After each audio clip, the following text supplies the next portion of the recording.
bakit ho ba pumayag kayo na ma-exempt itong AKAP, hindi naman siya matter of life and death? Kasi kung babasahin mo yung kanyang, mismong yung guidelines muna, itong original ng DSWD, at pinahigpit ngayon siguro po na guidelines, ito po ay hindi naman po ikamamatay ng Pilipino kung hindi siya makatanggap nito. Ano ba logic talaga dito? Ano po ang inyong logic? Ba't nyo pinagbigyan ito, itong AKAP?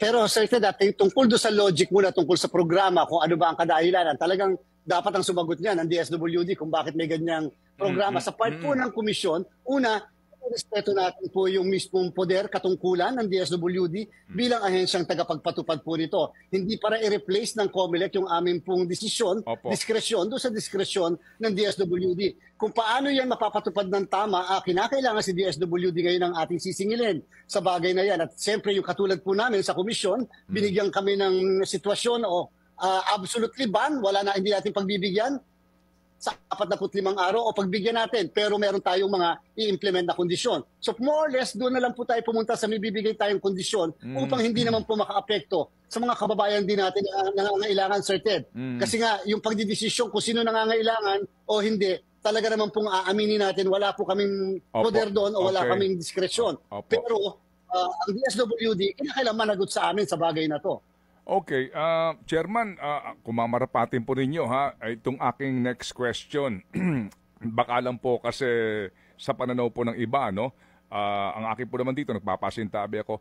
Chairman, hindi kaya kayo kinausap dito ng ilang mga mambabatas at may kasamang banta na pag hindi ka pumayag, pa-i-impeach ka, guguluhin ang buhay mo?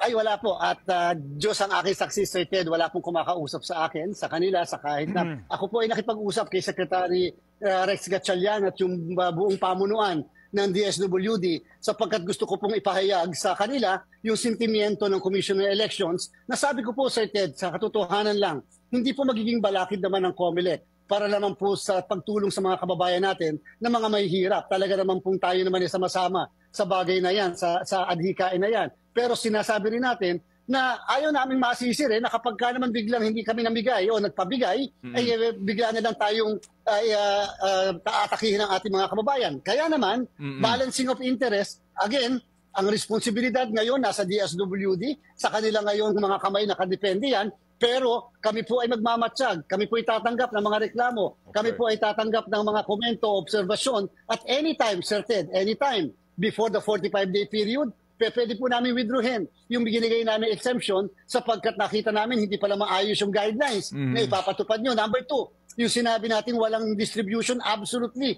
na merong politiko o kandidato hindi masusunod, sorry na lang, we can always withdraw that exemption.